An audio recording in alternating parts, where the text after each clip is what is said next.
Hello, everyone. Welcome to the third interview of Tournament Strategy Week here at OC University. Those of you who are new, OC University is basically this improvement-focused OSU hub where our goal is to basically bridge that gap between top players and the general community. So in keeping with that theme, something we do here is this series of interviews where we dedicate 1 week to a specific topic. We have a bunch of different guests lined up to do individual interviews. And joining me today for the third interview of Tournament Strategy Week is Bubbleman once again. Hello. Third time's a charm. Pleasure to be Yes. back. Third interview with you. I think probably no complaints for you being on so often. I think you have a lot of good wisdom to share with everyone. But just in case anyone is not familiar with who you are, could you just give a brief introduction, who you are in the community and what people probably know you as? So people would know me as mainly a tournament player. I have been rising through the ranks again recently, just kind of like I did in 2017. I've hit rank 1 UK multiple times now, and I have 40 badges, three of which are pending. Oh, wow. Man, I remember I haven't had so many like pending badges in probably a couple of years, but it's very impressive. You're still way up there. So, yeah, I think objectively as far as like profile badges, like the most accomplished tournament player in that sense. So, very interested to hear your thoughts on strategy, things like that. But I first want to start with just how exactly you got into tournaments and also when you got into tournaments, sort of how that happened. So the original tournament I entered. Let me grab. This is for my own benefit because I've played so many of them now. I have them all listed on my user page, so if anyone is curious about my entire tournament history, not individual matches, but win rate and all of that, it's on my user page underneath the tournament results in chronological order box. My first tournament was a team tournament, and I got into it through a mutual friend of a streamer I watched. Small streamer, small UK streamer, and it was a rank 1 to 40k tournament, which back then that range was maybe from 4k to 1.5k pp or less. We came second, interestingly, and I met through that team a Korean player called Air Project, who I like to quote as the original 1k Tourney player. And he hovered between rank 1.3 and 1.7k, sort of just very, very casually. He played multiplayer so often, barely ever played solo, and he said a few times that the enjoyment of the game for him was being in multi and just playing a map once and seeing if he could FC it, which of course translated into tournament prowess, and he could play pretty much any mod, high speeds, etc. And yeah, we got to the grand finals. We actually beat the team in winners finals to get to grand finals, and it was the team of a load of Brazilian 1K players, a few of which would have been recognized back then as OWC players as well. So that was an interesting experience for sure, and that really got me into tournaments, after which I just kind of didn't stop signing up for them, and now I've played exact number 135 of them. Oh my God. And how long ago or like what year was the first tournament you That played? was the summer of 2015. I joined November of 2014, and the summer of 2015, I think the tournament I entered, I was around about rank 6k when it began, and over the course of 5-6 weeks, I ranked up to about 2.5k. Oh, And that's wow. where I ended the tournament. That's crazy. Oh, so you actually ranked up throughout the tournament. Mm-hmm. All I right. wasn't near the rank restriction. There was a second one where I was rank 1k and I was trying really hard not to rank, just set a play accidentally, and it was 320 pp, Oh no. and it shot me up about 100 ranks. Oh my God. Wait, so that was oh, so you're saying you signed up for a tournament that was maximum 1,000 rank, and then you Yeah, ended up I was within maybe I was in the top one, well, the top 1.1k, so I wasn't yeah, it was different back then. The landscape of performance points was different. Top 1k when I got it was 4,000 performance points. It's now 10,000? yeah, I think Am I lying? Almost 11. 11. I think it's a lot. Yeah, but 4K PP now I think is six digit. Or, yeah, six digit barrier. Near enough. Yep. So definitely a different era for sure. It was a different time, yeah. So were there any? I guess okay. Actually, I'm curious about sort of how your strategy has evolved in a general sense. If there's anything you can think of, like things that you did that worked back then, and then if that's still something that you do today, or if that has changed. It was really funny. What we did that worked back then was because Air Project was this god amongst men of a 1k tournament player.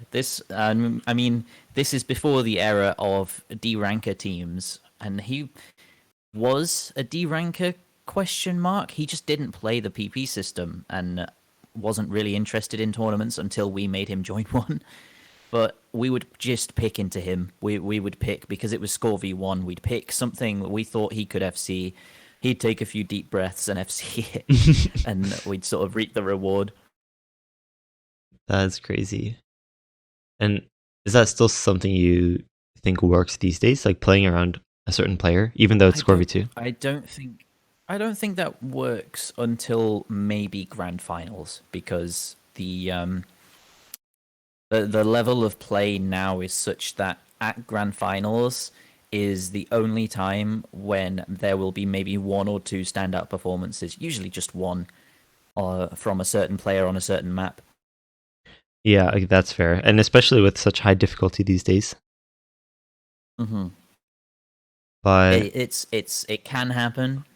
You know, every right, map in grand finals is still technically FCable. It's just who is confident enough and consistent enough to do so. right, and okay, that's actually interesting that you mentioned confidence in sort of Osu's skill. Like, is confidence really something that's important when going into a match, or can you just kind of be good enough and then get a good score? Oh, you can absolutely just be good enough and get a good score. Confidence, yes, because I think we touched on this when talking about nerves, but if you're worried about missing, you're more inclined to miss. Right, I So agree with that. if you're not worrying about missing, if you just go into the map and play the game, you will probably set the score that you deserve. And if that's a low roll, then so be it. You know. Right. And okay, there's like a lot of different avenues that I feel like we can take this conversation with. I guess Yeah. momentum. It's just I guess low rolling in general, like mental towards like yeah, momentum and how you can approach like let's say you're 0-4, right? Like Mhm. what is the best sort of mental talk or strategy that you should take to make sure that you don't lose any more points? So I don't actually keep track of score anymore because score just means, hey, how many maps have been played? 4? Yeah, great. I keep track of breakpoints because there's a stark difference between a team having 3 points compared to a team being 3-1 or 3-2. If a team is 3-2, then great, they've won all their picks and the other team's won all their picks. Right. If a team is 3-1, they've got a break point, and if the teams or players continue to win their own points, it will end up either 7-5 or 7-4 depending on who picked first. Okay, that's actually a good point. That because I tell myself this too, right? Like if a team is 3-2, they're not actually in the lead. It's just that an odd number Mm-hmm. of picks have been played so far. Yeah, exactly. So you're saying like when the score is 4-0, then you don't really see it That's as two like break points. right. So you don't really see it as I need to win 4 more maps. It's like I need to get 2 breakpoints. No. I Yeah, see. pretty much. If you're So picking things you're confident on, then you should be winning what you're confident on anyway. And if you're not winning what you're confident on, then you probably aren't going to win the match. Let's be honest. yeah. Right. I think it's not every match is a winning fight. So Hmm. I also want to. Okay, so in that regard, is there anything else that you can mention about like mental strategies? Because I know some players are surely very prone to tilt in that regard, like when they feel like they're down so many points. Like, do you have any strategies that maybe you've used or you would suggest to other players to not get so in their head about being so far behind in a match, or even maybe the other way around? Like if you're 4-0. If you know, if you're going to win, if you're the better player on the day, you're going to win no matter what, right? If you get in your own head about needing to win and needing to be the better player on the day, you're going to be trying too hard. And if you're trying too hard, that I think we've touched on this in Mind Block as well, where you're just going to make these silly errors that you would not make in any other context. Essentially, um, if you want to play like yourself, just turning up already achieves that. Oh, right. So you really don't need to do anything special, is what you're saying. No, absolutely not. So you just kind of sit Essentially, there. if you turn up and you're on a bad day, you're on a bad day. There's nothing you can do about it. If you turn up and you're on a good day and the opponent's on a bad day, then oh, awesome, great, 6-0 for me. Thank you. So do you? It's So you basically. Okay. yeah. uh, I'll walk you through how I approach tournaments, like in general, Okay. Yeah. because Yeah. a tournament match and maps inside of a tournament match are all gambles. They're not certain in any way. You're not going to win or lose a map guaranteed. They will all be gambles. And a tournament match on a certain map pool could be weighted, say, 60-40 in your favor, or it could be weighted 90-10 in your favor, or it could have any other weighting of any other ratio. But there will always be a number on the other side that means, hey, they could still win. And approaching maps is you can take a map and you can say, they're probably going to win this, but there's always that probably. There's always that it's what 60-40 in their favor, but there's still the 40% that I get a better score and I get a higher roll. Right. So approaching tournaments like that and approaching matches like that is far more effective than saying, okay, I win this map, they win this map, I win this map, they win this map, and we go to tiebreaker. Because you could lose that map. There was I saw in, I don't know where, I can't remember exactly what and which tournament, but there was a round of 128 where the seed 6 player fell to the seed 123. And Oh. the seed 123 apparently hadn't popped off in, well, it wasn't underperforming tryouts. They just popped off that day, and the seed 6 player underperformed that day, and seed 123 won. And yeah, it can happen. Even if it's 99-1, it can happen. So I feel like that there's the question I was meaning to ask, but as far as I did also want to ask in that regard, like the courses format / map draft, as opposed Hmm. to typical structure where you just play one match that's maybe best of 11, best of 13 even. Uh, Yeah. Whereas in courses, typically you play best of 3 matches that are each a smaller best of. And I know you were the one who initially proposed that format of tournament that I Yeah, I think, was. I yeah. So remember inviting you to test it out, like, yes, privately. yes, I think that was maybe late 17, was it, or early It 18? was. Okay, It it was late was 17 because, of course, Ace 18 used it as a system. right. So is that sort of inspired by the idea that Okay, so personally, how I see tournaments is that it's like the goal of a tournament match is for the better performing player to win the match. And Mhm. so with that in mind, I think having this whole like 60-40 or 90-10 like split like chances of a player winning, if you have multiple sets, then it creates a more balanced feel. Like if you can win the same map twice in a row, then you probably Yeah, deserve that's to really win exactly it. So yeah, that's exactly the thought behind it. okay. You can. We approached. There was a No Mod 4 we were playing against Team and they absolutely high rolled it. They got something like 4 million points on it, 4.2 million or Oh something, my and god. we knew we could four-way the map.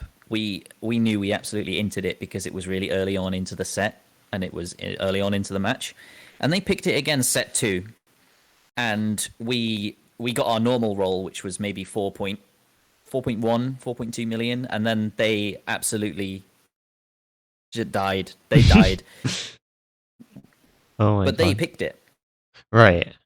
They picked it thinking, they're better on it, and it's almost false information. It's like our team were four players who do not miss on flow aim, That's yeah, and yeah.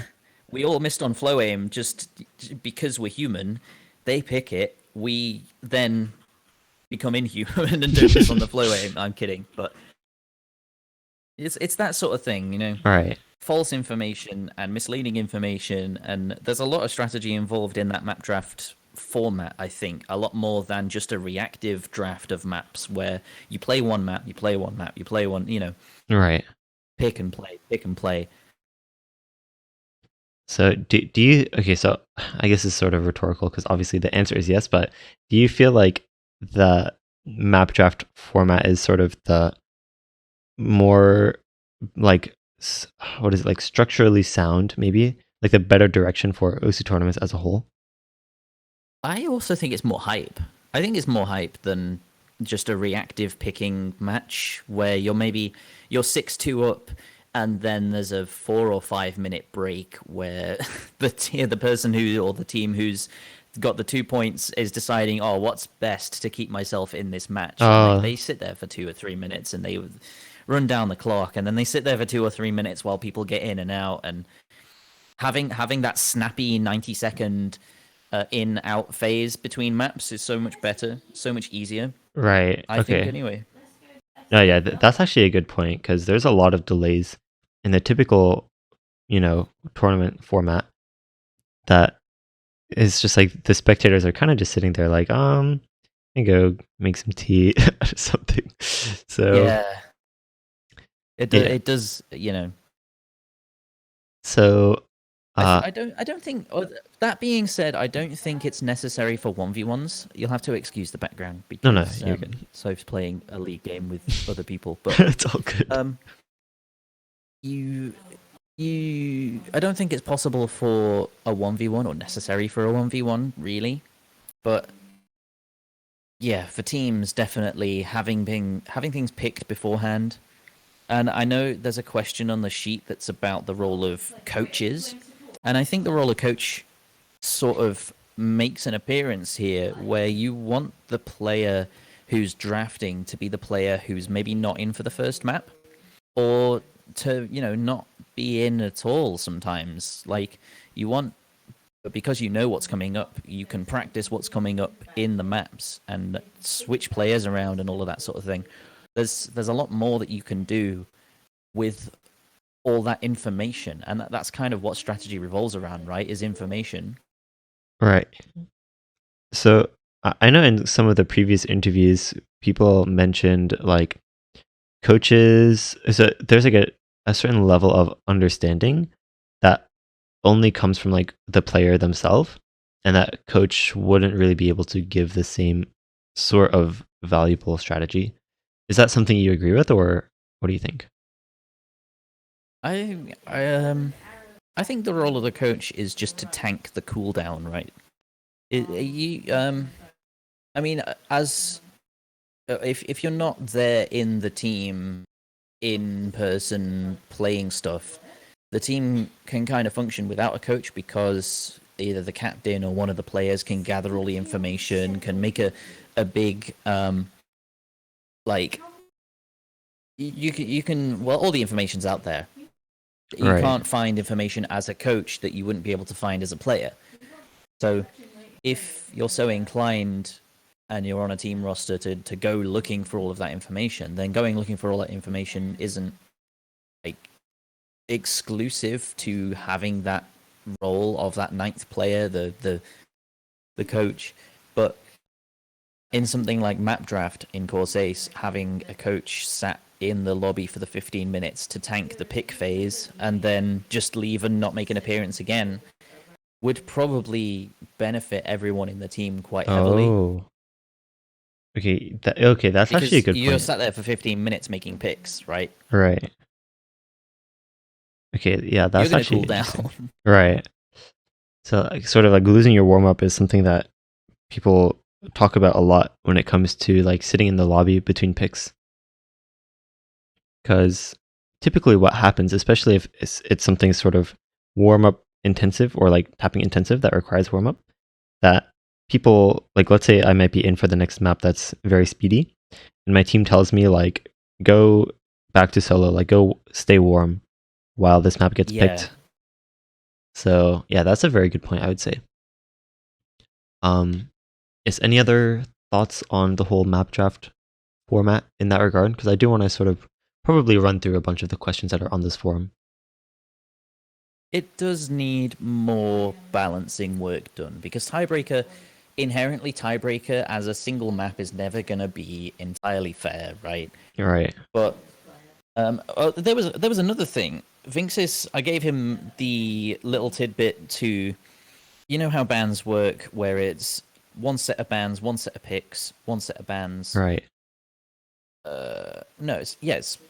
Hold on, let me count this. Yeah, one set of bans, one set of picks, one set of bans, two sets of picks, and then tiebreaker. And the match bans are entirely the team's choice between ban 1 and ban 2. Right. And I said, why is that the case? It would be so much more streamlined if the match ban was just the first ban of the set, which then gets carried forward as a match ban. Because the first ban of the set is never going to get picked and is never going to be seen in that set to begin with. And you can't match ban something that isn't a ban already from the last set. So, right. Yeah, why? Why not just a match ban straight up and then you move into the next match and you don't have to sit for 3 minutes to wait for a match ban from each team? Okay, that is actually that was the only little bit. Right. Well, hopefully, I think the format is very close to sort of being idealized to a certain extent. Yeah. And hopefully we can see it even in maybe future World Cups. That would be really, really valuable, right? A much needed brilliant. change. And as well with World Cups, it'd be very easy to find a quote-unquote coach because only 8 players from each country are going to be taking part. You can have a 9th player to tank that, warm down, to be the coach, and to be a part of the team. Right, because something we talked about with coaches in previous interviews is that usually the people that are like have enough tournament knowledge to be a coach is probably on another team already. So yeah, exactly. Yeah, in that regard, that's actually a good point, especially for World Cups. But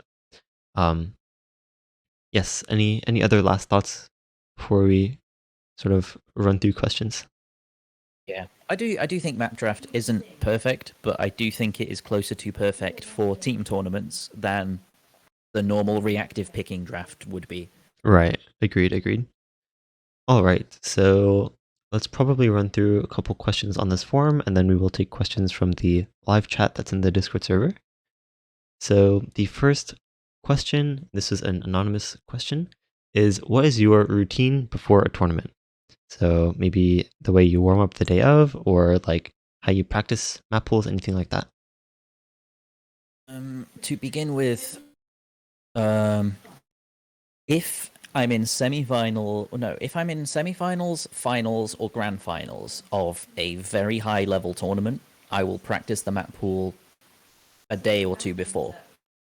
Any other time, if I'm against a scary opponent, I will practice the map pool an hour before. So I'll just give the pool a run through. I'll do this for the scenario before as well. So any scary opponent and any semi-final, final, grand final, I'll run through the pool an hour before. But for anything else, I trust myself to sight read.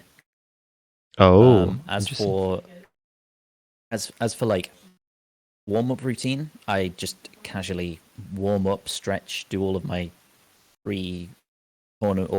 pre-session stuff, and sometime earlier in the day I'll have meditated just to keep that habit going and have an empty, clear, chill, relaxed vibe going. right. And if I'm in that semi-final, final, grand final, or I'm against a scary opponent, before the match starts, after warm-ups, I'll sit, close my eyes, and take 5 deep breaths. And it's a completely arbitrary thing, but it's like a pre-match routine of, okay, this is like any other tournament match, and it stabilizes my mental a little bit, and it just makes me approach it and play like me instead of trying to play like an idealized version of myself, which will never happen. So you mentioned, quote unquote, typical pre-session stuff that you do. Could you go in a bit more detail as to what exactly that entails? It's not a lot. I spin Powerball for 1:30 each hand twice, and then I run through some Dr. Levi stretches. That's it. That's all I do. Just 10 minutes to warm my hands up, stretch them out, make sure they're feeling all right. Right. If I'm feeling especially bad on streams, I'll play through a BPM increasing map set and slowly go up from 150 to about 200. So I'm getting my technique right, but past that, no other special thing. I see. And regarding, okay, so this is a bit outside of maybe the session itself, but maybe dietary or like sleeping habits as well, like what you tend to eat, or if there's anything in particular. Absolute junk. Just fruit, vegetables. I make sure I'm healthy. I exercise twice a week. I cycle to uni, so that's half an hour's cycle, 4 days a week. Most of the time I need 9 hours of sleep. Personally, it differs from person to person, but because I exhaust my brain on most sessions, it means that I need more rest, I think, anyway. Because I notice when I'm not playing Osu, or I haven't played Osu the day before, or I haven't exhausted myself, I can survive on less sleep than 9 hours. But yeah, well rested, well fed, well watered, well hydrated, happy, healthy, Right. of sound mind. Do you tend to make tea in the mornings usually, or? Is this a question about caffeine, or is this just a question about do I drink tea as a British person? More so probably for caffeine, especially on the day of a match. I drink green tea. I don't know whether it's more or less caffeinated, but caffeine doesn't tend to affect me. Oh, okay. I don't usually get caffeinated in terms of it gives me energy. I notice, and I read something somewhere, I don't know how true it is, but caffeine only gives you the illusion of having energy. It doesn't actually wake your brain up as much. So if you've had an awful night's sleep, having caffeine will not make you play any better and will not make you make better decisions, etc. Your brain will still be as tired as if you hadn't had caffeine. Right. You will just feel more energetic. Yeah, but you still sort of have that sort of discombobulation of your brain that you typically would have if you were you will play exactly the same. You will just feel more energetic and feel worse about underperforming because you think you're more energetic than you are. That's funny.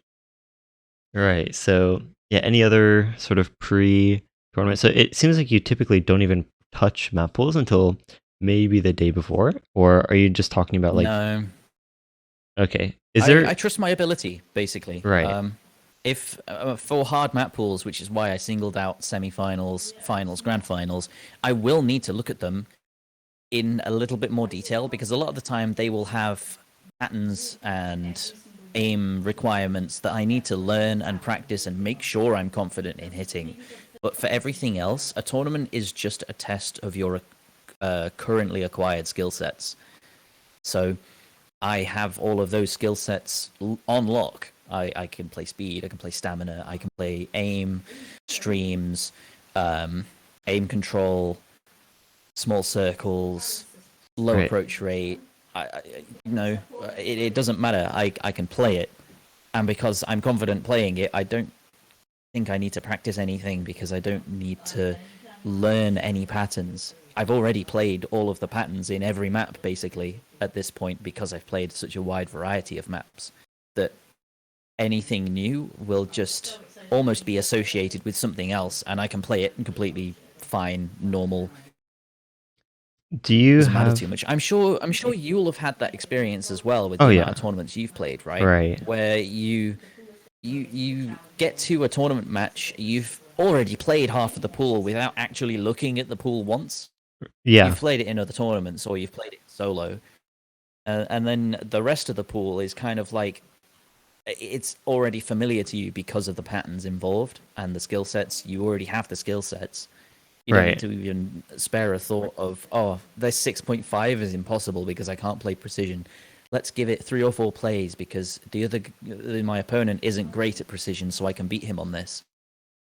Do you have any, I guess, like, backstory as to, like, how your current, like, practice method has come to be, or like when you decided to not really practice map pools throughout the week? Because I know that used to be the case for you.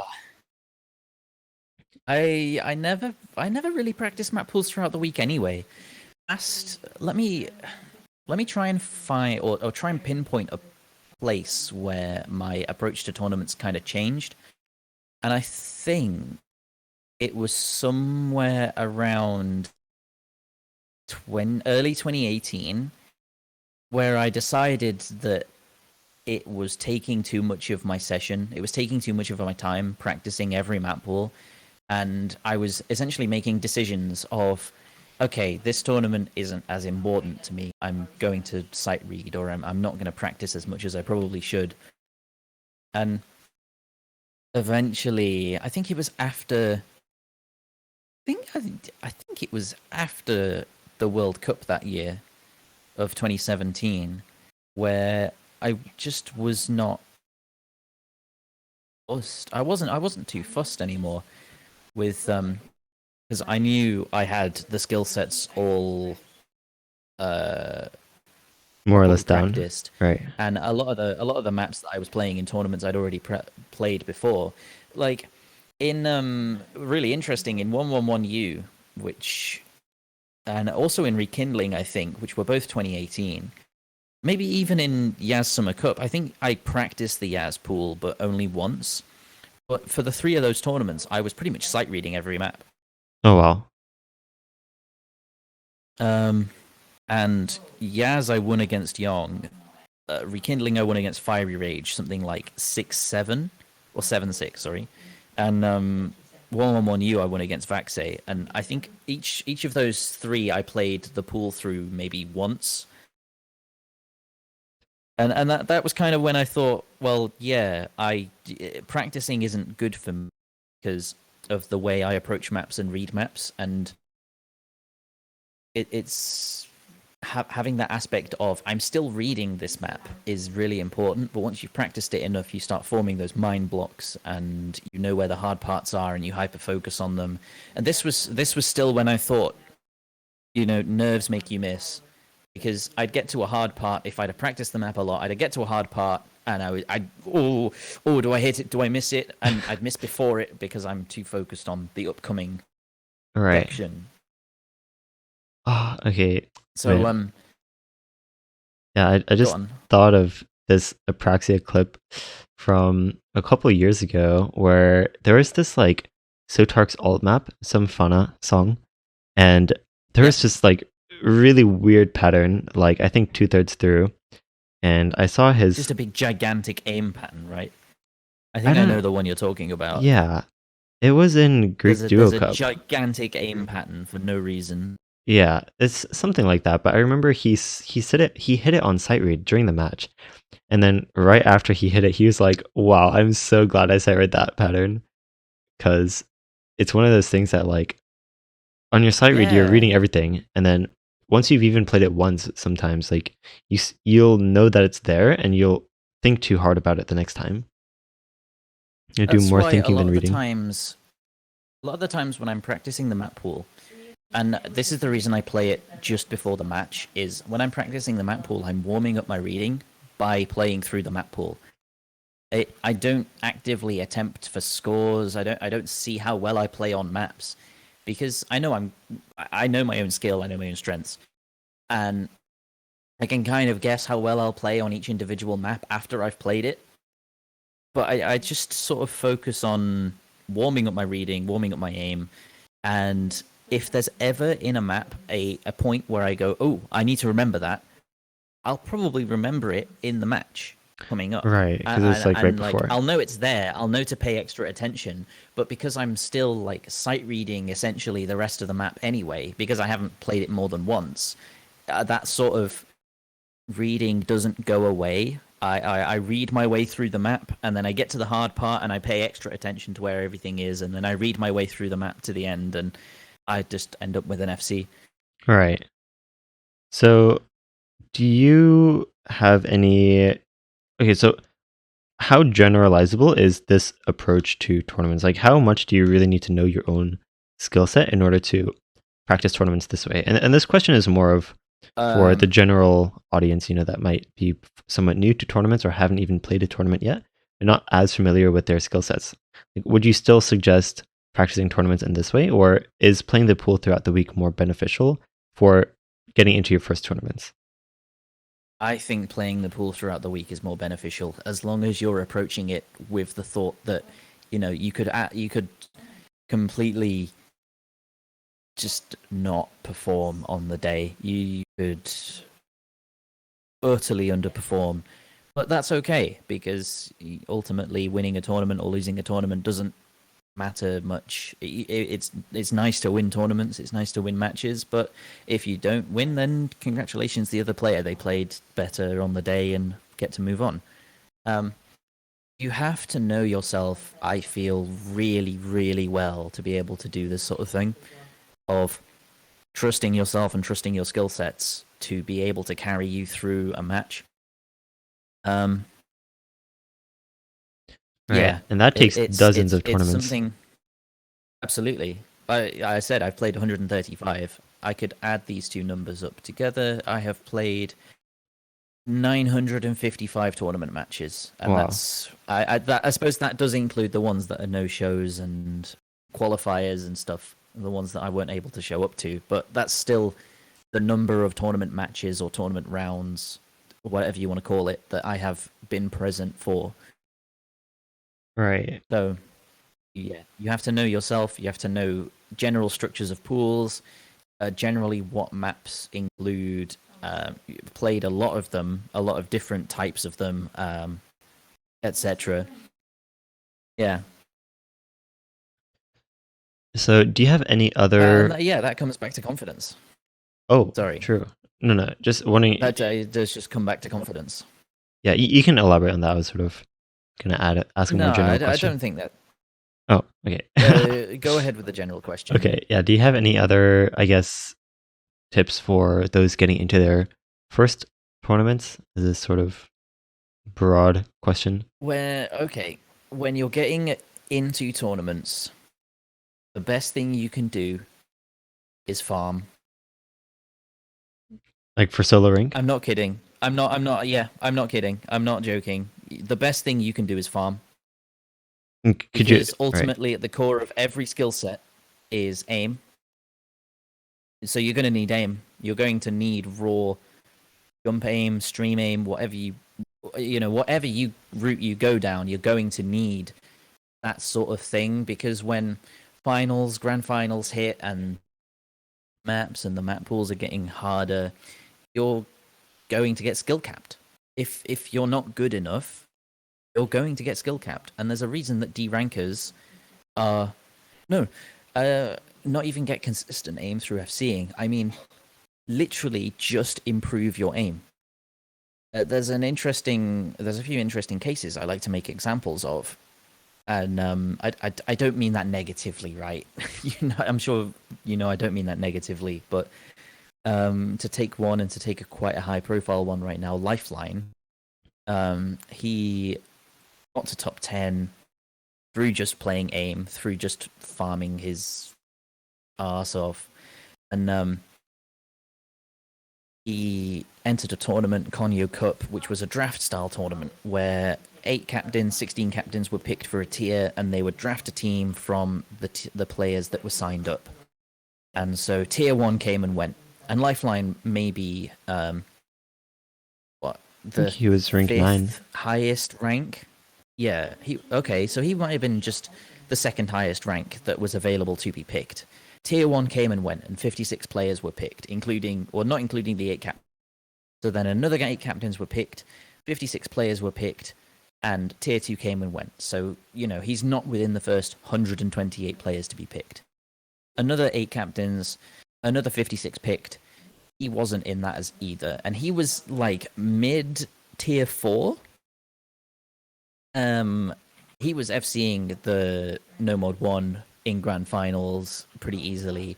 He was FCing the DT maps in No Mod 1 quite easily in Grand Finals. And fast forward a year, he is really quite good at tournaments.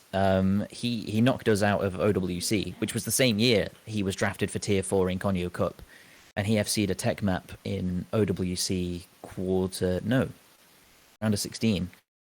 And he knocked us out in top 16 entirely on his own back, right? Fast forward through 2021, and he's put up some really good tournament showings equivalent to that of a high-ranked player. He's really grown into the tournament scene based on the fact that he can aim. So he doesn't have to think about it. He doesn't have to think about where he's putting his cursor and when he's tapping, because he can do those things. Right. All he needed to do after that was to build the consistency to be able to utilize that aim more often. And there have been other examples of that as well, but basically just pushing your raw mechanics and skill cap as high as possible first, and then sort of branching out from there. Exactly. Even Vaxe, way back when, 2017, was sort of the same case. Like, he got to a pretty high rank, mostly just playing DT farm and pushing his skill cap. And then he was known as a pretty good player in solo that was just not competitive in tournaments. And clearly we know now that is not the case anymore. It's exactly what Emrek's done as well. Right. You've seen him rocket his way to the top. He was well-rounded to begin with, right? He could play everything anyway, but he rocketed to the top and has now decided to branch out. It's like, it's the sooner you choose to branch out, the harder it will be to continue to grow, because you're using all that energy in growing in branching out instead. Right. Yeah. It's another reason you see a lot of quote-unquote D-rankers that get almost stuck at their rank, because they're really good at tournaments. They can play any map, any skill set, but put them in an open rank tournament and they will cap out at round of 16. Yeah, a lot of players, just because they don't have that the high-end mechanics. They've branched out, great. They can play every skill set, great, but they need the aim mechanic.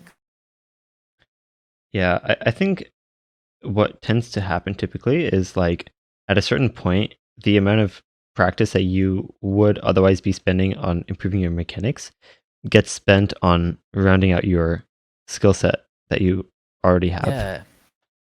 And so you don't really have that energy.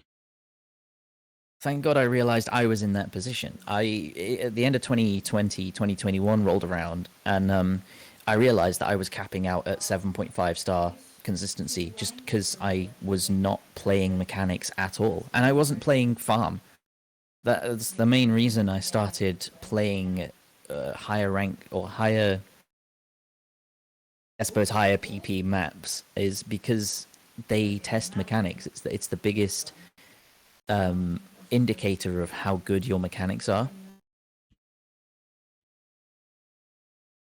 And I started playing them just not expecting anything, and from rank 86, I'm now rank 19. And that's just through playing them and not... Well, recently I've been playing them to FC them because I wanted to pass Carthy, but that's only within maybe the last 100 PP, maybe within the last month or so. All right. But yeah. Yeah, so anything else, I guess, on the topic of like how exactly you should train for tournaments and like first, or, like beginner tips for tournament people getting into tournaments? If you do want to get into tournaments and you do want to branch out your skill sets and be able to play anything in the game,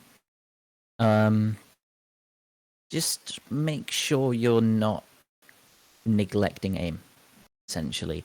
There's a lot of quote unquote D rankers that got to rank 1k, they were really good at aim, but then have stagnated at 1k in rank, and that's fine. You don't have to gain rank, nothing in this game is pushing you to gain rank. But because they've stuck at that rank and they've not thought about aim anymore through getting there and improving it, they are now hard capped at where they got to 1k. And they haven't... Let me try and explain this better. If their aim skill cap is about 7.4 stars and they get up to 1k, they will stay at about 7.4 stars. Right, and it might even go down. Really improve past that. And then the rest of... and then tournament map pools will get harder than that. So it sort of sounds like you feel like aim is the most important skill to have? I think it is. Okay, then where... I think... okay, so let's just say then that like aim is like the 10 out of 10 when it comes to importance. Then how would you rate some of the other skills, like maybe reading or... I think reading is also a 10 out of 10. Oh, okay. In terms of tournament performance, but in terms of playing as well, you will naturally get better reading just by playing the game. Because the harder maps you can play, the harder maps you can FC consistently. I don't know if that made much sense, but if you're playing 6 stars, 3 stars is going to seem easy, right? If you're playing 8 stars, actually arguable, 6 stars is going to seem easy. Right. Yeah, of course. Yeah, there's different... This is very general, right? Yeah, I think what I say is very general. Yeah. Well, I think if you're FCing 6 stars, then 4.5, 5 stars is definitely easy. I think once you go under 4, then it's actually a different world. But that's a different conversation. Yeah, I agree with that. I just use it as metrics. Right. So, because it kind of sticks like that, you know. It kind of sticks in that 2-star-ish. If you can play 7 stars, you'll be consistent at 5 stars usually, unless your reading is just really bad and you don't know what your aim is doing at any given time. Right, and I think rather than saying that your reading will get better just from playing the game, I think your reading will get better just from practicing tournaments.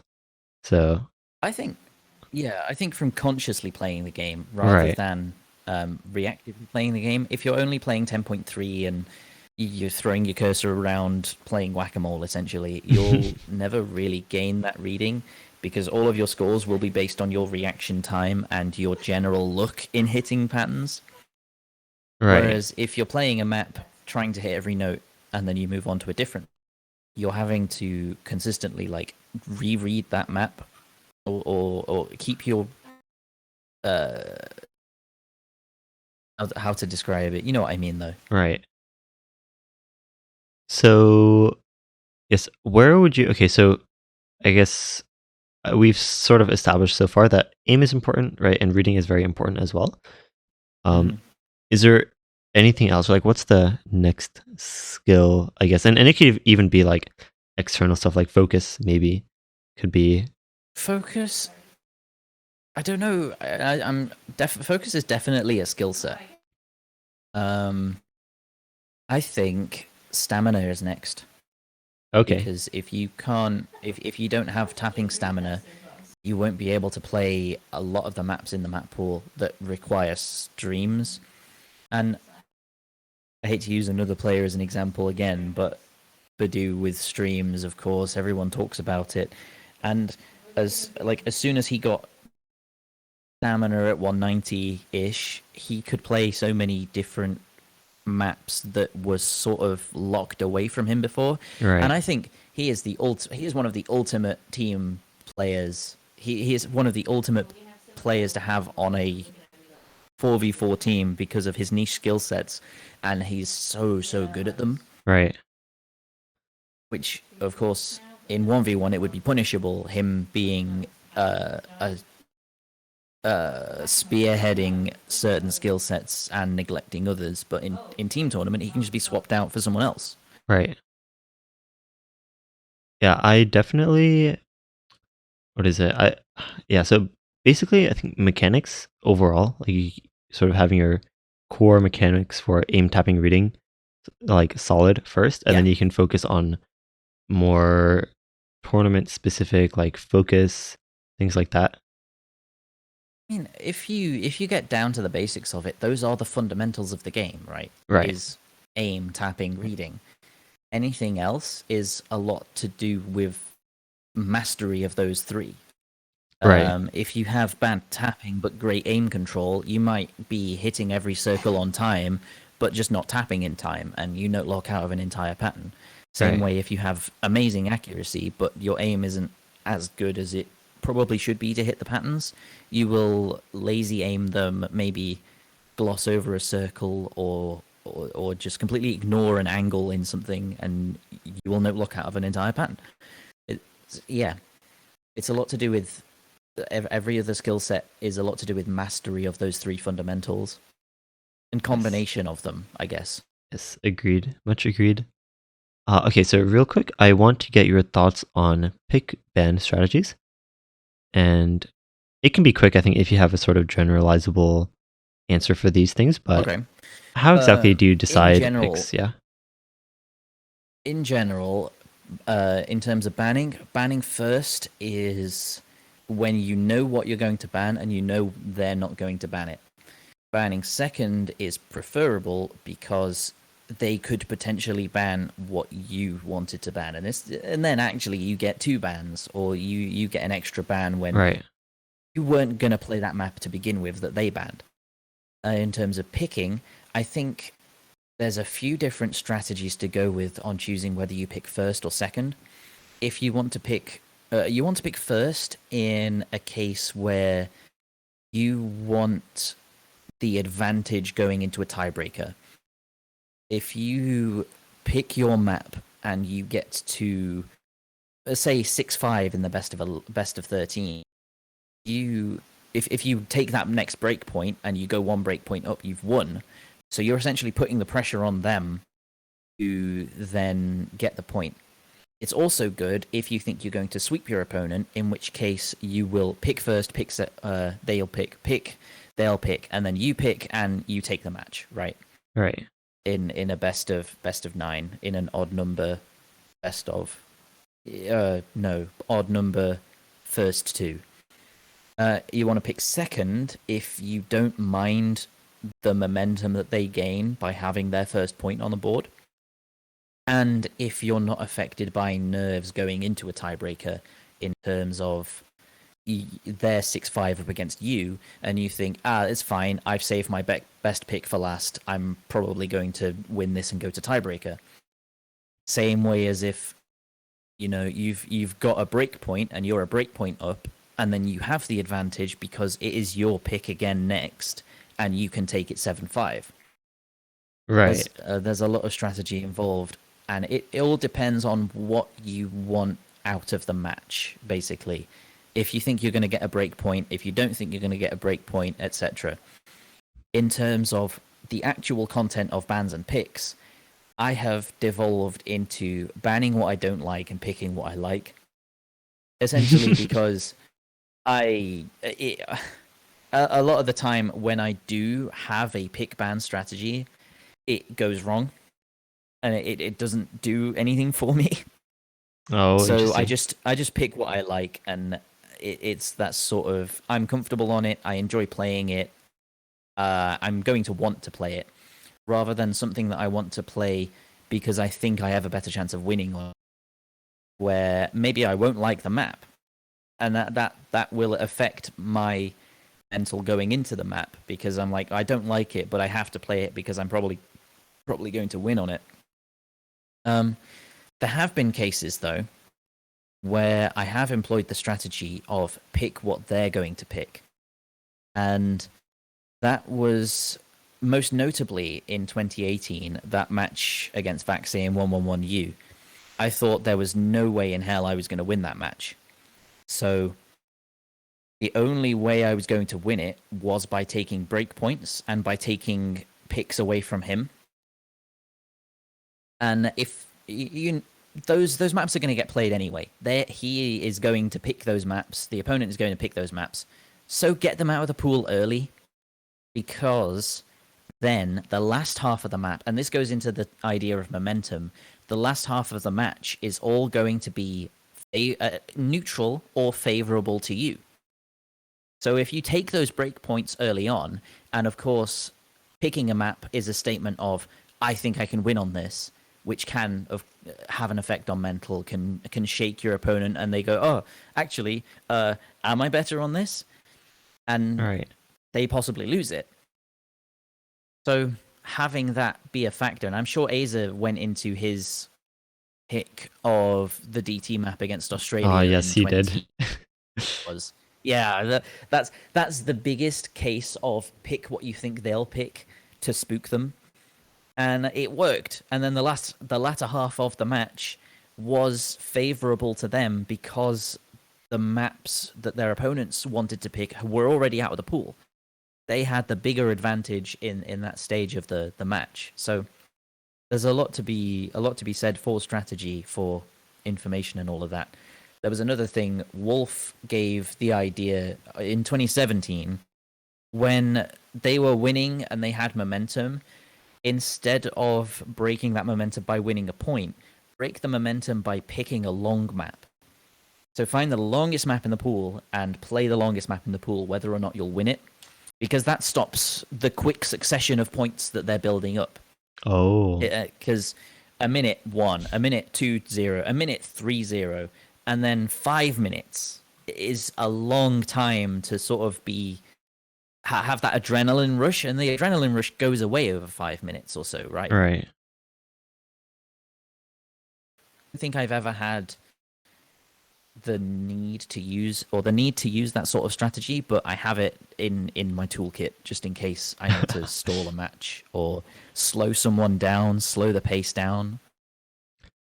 So, as far as intel goes, and like sort of scouting out other players, do you have any specific strategies, especially for if you don't really recognize the other players, or even more specifically in team tournaments where it's sometimes very hard to get a feel for the other team? Do you have any strategies for scouting?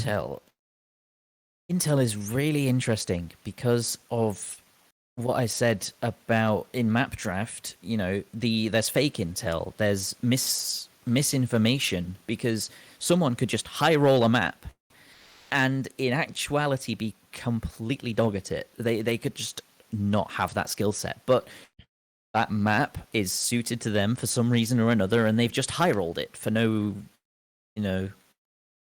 they shouldn't have by all rights. So I don't, and this has been a belief I've held, and people have challenged me on it, but I think it still holds. I don't think intel exists. I think it can give you a confidence boost, and it can give you like ideas of what they're good at and what they're bad at, what they might play well on. But in reality, unless it's on exactly the same pool that you're going to be playing against them, so losers finals to grand finals, I don't think it exists. I don't think there's anything you can glean from a past round that you won't have already known about the player already. Right. Patterns exist, of course, and I mean, teams can have a pattern of banning out the no mod too, But then you have to look even deeper into it and think, well, are they banning the no mod 2 because they're bad at it, or because they're bad maps, or because they don't like the maps, or because their opponents are better than them at it, they think. So yeah, you have to look really, really deep, and only then does it intel, as you would call it in Strike or in League or in Dota, does it really exist? Is in that deep, like juicy layer of the 3 layers deep. Right. Other than that, no, I don't think it exists. I think it I can give you see. confidence, but yeah. So then most of your pick ban strategy comes down to, well, these days, just whether or not you personally would want to play the map yourself, seems like. Yeah, pretty much. I see. And have If there been other, so surely that wasn't always the case, right? And can you sort of walk us and through yeah, why that changed and how that changed? originally it was to pick the maps that I think I'm going to win on the most, and I mean, yeah, occasionally I still do that because a map will align with what I enjoy and what I think I'm going to win on. I don't really play favorites in map pools anymore because they've sort of lost their novelty to me almost. Because I have a rounded skill set, I don't really enjoy one skill set over others. You know the case of I can't play this, so I don't really enjoy playing it. Right. And then you never get It better just at it. doesn't. Yeah, it just doesn't really exist anymore because Oh, I see. if a map's a bad map, I will probably not pick it or I will hesitate to pick it. But map pools are just getting better. Maps in map pools are just getting better. So I don't. Yeah, I I see. can't really finish this thought. No, I think that's a fair point to make. So, all right. So I guess probably let's go through a couple last questions on the forum, and then we'll make time for live chat questions as well. Does that sound? Sounds good. I don't think I have much more to be said about tournament strategy. All right. Okay, I think this question is actually pretty interesting from the forum, and this question comes from Boytech. Is where do you draw the line between decency slash etiquette and mind games slash doing anything to win? Sportsmanship has to exist. If sportsmanship didn't exist, it would be anarchy, and that's not something I want to be a part of. I Right. feel like playing mind games and having a bit of fun, having a little bit of banter is great. And if it starts to go too far, a ref should step in, or it shouldn't go too far. But yeah, mind games are definitely a thing. The whole I've banned Hidden 2 the entire tournament, and actually I'm awesome at this Hidden 2 in grand finals, so you won't ban it. Because you think I'm going to ban it, and you think I'm bad at it. But that sort of thing is acceptable and pretty godly if you can actually pull it off. But Right. any sort of what any active effort to tilt your opponent is a little bit unsportsmanlike.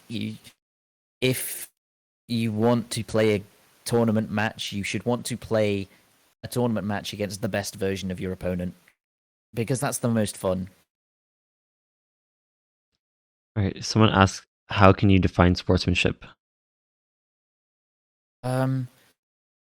It's just common sense, just to be a decent person. It's Yeah. if someone's having a bad day, you don't continue to poke them and say they're playing really badly. If yeah, I don't know how to define sportsmanship because it's just something intrinsic. Yeah, I think it's just It's etiquette. decency. It's being a nice person. Right. um, all right. So a couple questions about team assembly and dynamic. So when you, and let's talk maybe even about the World Cup team as a sort of recent example, but how do you balance like player skill versus dependability of the people that you choose on your team? Bendability meaning turns up to practice, communicates with the team. Right. Yes, that's correct. You would have to have a lot of skill for me to overlook you not being a dependable teammate, because at the end of the day, a team is a team, and when the team vibe is good, teams play good. When the team vibe is bad, teams, even if there's no conflict, teams will play worse. That's not a quotable fact. That's not a citable source. It's just something I've experienced. It's anecdotal evidence essentially. But if the best teams I've played on have always had the best team vibes, and I know in the past I've brought the team vibe down, and people have not performed to how well they probably should have performed or would have performed, given that I just made them feel a little bit depressed and annoyed, and just through my vocal tilt. Thankfully, I don't do that as often anymore, or if at all. But yeah, that it is a thing that vibe has to be good, and the players who aren't dependable, you get annoyed with them really quickly. Like, I would like to give the example of Spare in 2018 just being generally not present. He would show up to matches, but in practice and in the team chat and in scrims, he just would not be there. He would be missing at all times, and then turn up for the match and say, "Oh, I can play this," and then replace someone from our ideal roster, and admittedly do better than them. But it was still like, well, if you do this well, please communicate it to us. Please tell us you do this well. Right. So you can strategize. Yeah. Like, what else can you play? Right. And he would be muted and not talk to us at all. And then we'd say, okay, anyone for Hard Rock 2? Oh, yeah, I can FC this. What? Since when? Get in the lobby. Right. Tell us next time. 2019 was better. He practiced a lot for 2019. And I do appreciate that. He was going to sign up for 2021, but then pulled out saying he didn't feel his consistency was up to scratch. And looking through matchmaking links, I can kind of see that. He didn't turn up to Yuki Aim qualifiers either, so I don't know. Given what we had in tryouts, I don't know if he even would have made the team, because we have quite a strong roster. Everyone entered tryouts, so don't take all of those scores with a pinch of salt. I think everyone tends to end, tryouts, qualifiers, things like that, it seems like. Yeah. It's because everyone wants to put up their best score, and they're so... they try so hard that, again, they mind block, basically. Right. See mind block interview. And I guess on the topic of dependability and, having people communicate, there's another question on the forum from Boytek as well, is how do you get people to submit scores to the score spreadsheet?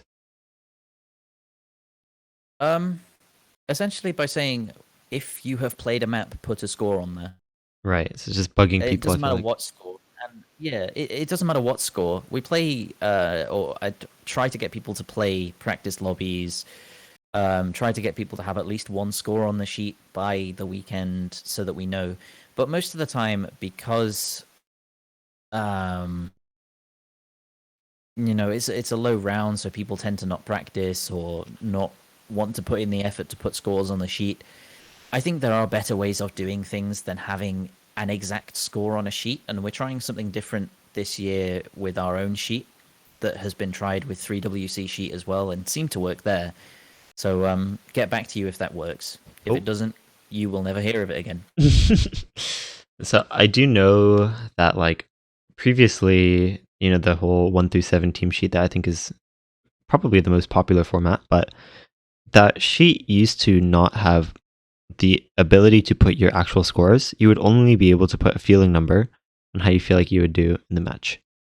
And that's how I used to do team sheets as well. Right. And would you say that is actually a more viable or realistic way to strategize based on like feeling rather than actual scores? I would say so. I would definitely say so. Because for me, the scores I put on team sheets, if I ever use team sheets, which I don't usually, sorry, anyone I've been on a team with, uh, they tend to be because I practice the hour and a half beforehand and don't attempt to set as good of a score as I think I can set. My feeling tends to be a 7. My score on the sheet will tend to be 200k. There's this a bit of a stark contrast there because a 7 connotes 925k plus, Right. but my score on the sheet is 200k. So when people make rosters for stuff and they see my 200k, they're like, "Can you actually play this?" And I'm, yeah, I putting a score on the sheet to show you I've played the map at the very least. Ah, I see. So, to what extent? So, do you feel like even if you don't really play the map, like some matches you tend to just sight read, like how Yeah, exactly would you suggest strategizing in matches like those, where let's say your whole team wants to employ this strategy of just sight reading, or maybe like if essentially sight reading, you know what I mean? Then how would you go about strategizing the roster in those situations? honestly, if you're sight reading, you're not strategizing. You're just playing for fun. There's nothing more to be said there. I think Okay, okay, that is a fair point. there is no strategy involved in sight reading because you're sight reading. Right. So you The just whole like if you're sight reading a map like Dopamine, you can't use the strategy of I think the other team's going to team fail at the end because you don't know that there's going to be a thing that's going to team fail people at the end. right. It's just you're just there to play the game, and if you're sight reading, you're probably feeling like you're a much better team than them anyway. You're not likely to lose against them. It might be overconfidence, it might be cockiness, whatever it is. It's still you think you're better than them, so you're not going to practice as hard as you probably would. Maybe prioritize other tournaments or do other things with your time. You're not strategizing. You're just there to play. Right. All right. So I do want to make time for live questions as we wrap up the interview. So, yes, those of you listening live, if you join our Discord server, there's a text thread named Live Chat. And that is where you can post your questions. And something we do is basically if you see someone else's question that you would also want to be asked, if you could react to it with a thumbs up emoji, and that way we can keep track of everything. But uh, yes. So there's actually one question that I want to start off with in the live chat. But before we get into those, do you have any sort of key takeaways or things that you want to emphasize to those listening, sort of about tournament strategy as a whole?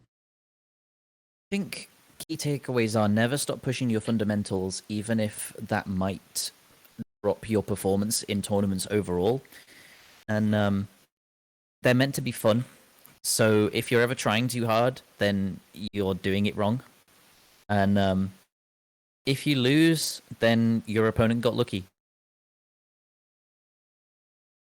Oh, so they didn't outskill you. They just got lucky. Well, I mean, they probably outskilled you anyway. But you know, if every tournament is a RNG, if every map is a dice roll, they rolled the correct thing more times than you did. That's a fair way If to look at it, you can actually. win, yeah, you can win 5 coin flips in a row. I mean, a recent tournament I had against Emrek in I can't remember which tournament it was. It might have been YSC, but he won 4 coin flips in a row against me, basically, where we had 4 maps in a row that were either ACK battles or they were decided by 1 to 5k. Oh wow.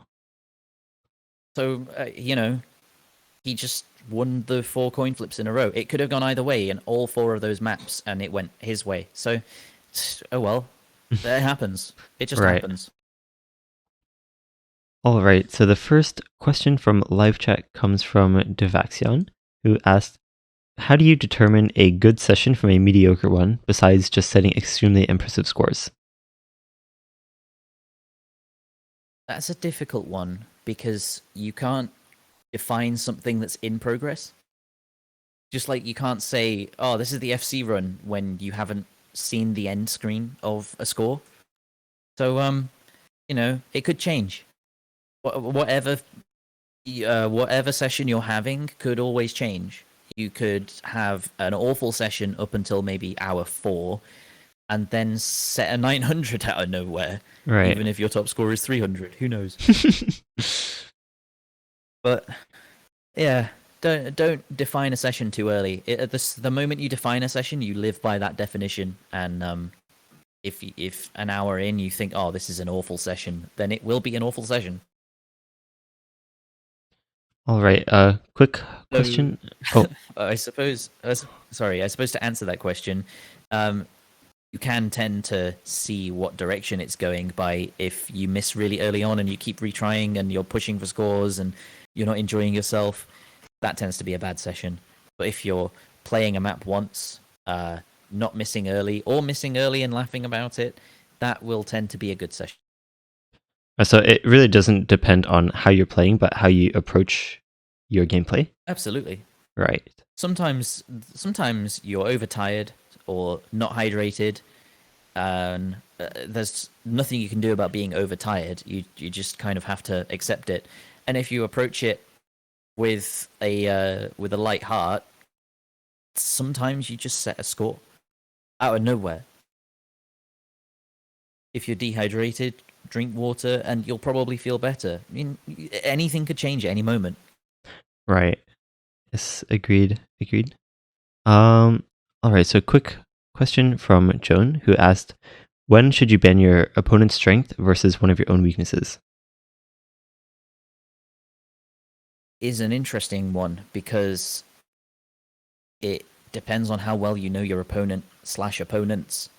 In the case of team tournaments, you want to ban your opponent's strength if it's basically a guaranteed point for them. If it's 95-5 in their favor, they're probably going to get a 4-way FC on it, and you have one player that can play the skill set. Yeah, ban it. But if it's an opponent's strength, but you're also strong on it, then it's more like a 55-45 toss-up, right? They'll probably win it based on probability, but you could always pop off. They could always drop their pen. It could always swing the other way. When to ban a weakness, I'd say always.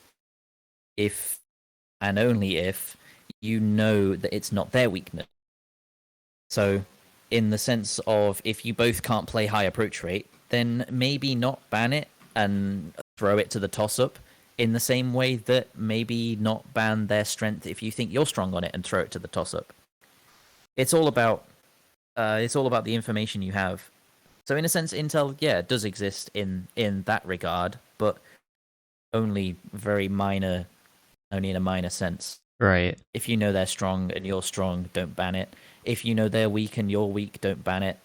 If there's a stark contrast and you're going to lose that point more than likely, then ban it. Don't lose that point. Yeah, I think ultimately, whether or not it's your opponent's strength or your weakness doesn't really matter. What actually matters is the likelihood of you winning it.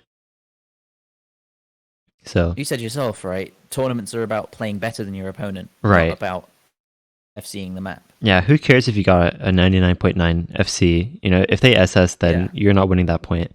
You've lost. Right. And I mean, 90k is bigger than 80k. If neither of you can play stamina, 90k wins against 80k. Right, exactly.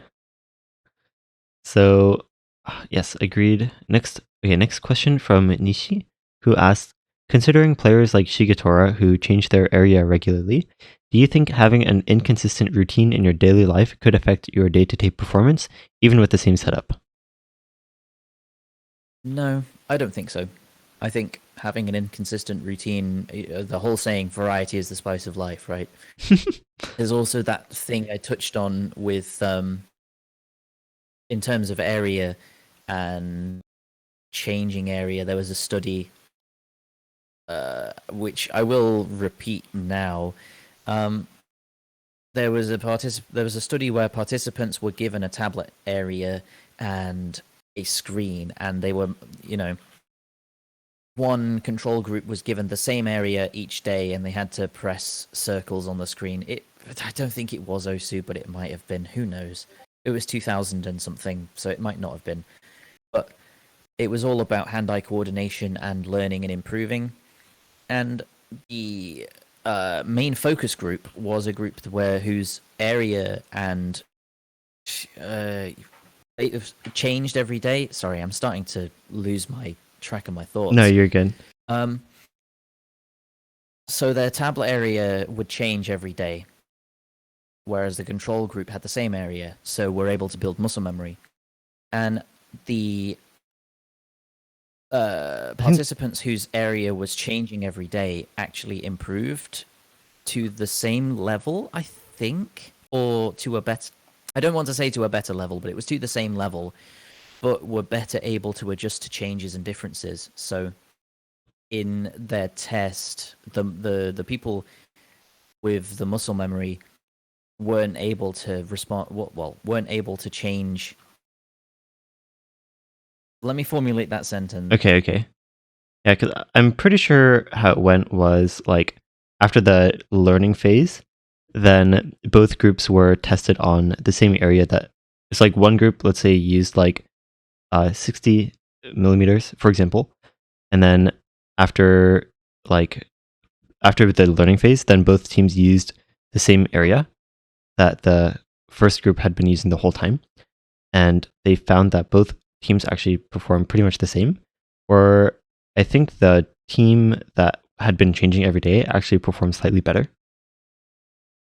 So yeah, it was something like that, and they were better able to respond to any changes in their setup, because I think they ran the study, or they ran the test more than once with different areas, and the people who built muscle memory were not able to adjust at all. So yeah, it's easier to adjust to a change if you're changing constantly in area, in setup, etc.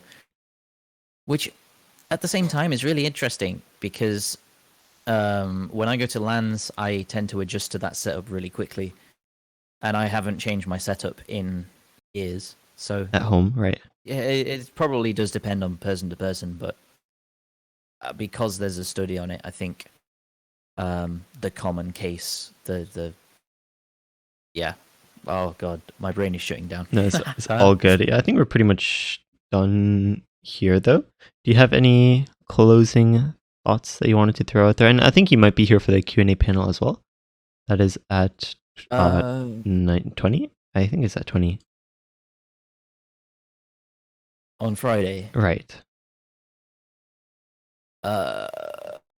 Ends definitely depends. I might make an attempt to make it, but I'm not entirely sure because I have a packed weekend. Oh, all good. That time of Friday is the only time I have to play Osu that day, so I'll probably be playing Yuki in pool. I see. But yes, with that, any closing thoughts to those who are interested in tournament strategy as a whole? Tournament strategy lies in the depths of information more than it lies on the surface. If you just go by what you see, you won't really understand what you're seeing or in a sense of there is so much more at play than just one score on one map. Right.